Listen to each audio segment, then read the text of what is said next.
હવામાન વિભાગની આગાહીના પગલે અમરેલી જિલ્લાને રેડ એલર્ટ જાહેર કરતા અમરેલીના બગસરામાં એનડીઆરએફની ટુકડી પહોંચી ગઈ છે। બગસરાના મુંજિયાસર ડેમ, સાતલડી નદીના ચેક ડેમનું આ ટીમે નિરીક્ષણ કર્યું છે। हाँ, मेरा नाम इंस्पेक्टर भरत मौर्य। एनडीआरएफ की टीम यहाँ अमरेली डिस्ट्रिक्ट में पदस्थापित है और यहाँ के बागासरा में आज कलेक्टर सर के माध्यम से मार्गदर्शन किया गया। जो बागासरा के जो डैम है और यहाँ पे काजवे है, यहाँ का निरीक्षण किया गया तथा लोग देखा गया कि अगर ओवरफ्लो होता है तो गांव कितने लोग प्रभावित होते हैं और यहाँ के लोगों को अवेयर किया गया।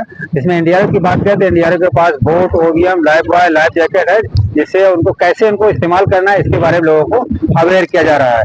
और आईएमडी का प्रेडिक्शन है कि अभी हैवी बारिश होने की संभावना को देखते हुए लोगों को एनडीआरएफ की टीम के द्वारा और जो प्रशासन एडमिनिस्ट्रेशन के द्वारा लोगों को अवेयर किया जा रहा है कि काजवे और डैम के पास अनावश्यक नहीं जाएं। ભારેથી અતિ ભારે વરસાદની આગાહીને લઈને અમરેલી જિલ્લા વહીવટી તંત્રએ સજ્જ થઈ એનડીઆરએફની ટીમ દ્વારા તાલુકાઓ અને ડેમોની સ્થિતિ જાણી નિરીક્ષણ પણ કર્યું છે। આજે એનડીઆરએફની ટીમ અમરેલી જિલ્લામાંથી અત્યારે બગસરા તાલુકાની મુલાકાતે આવી છે।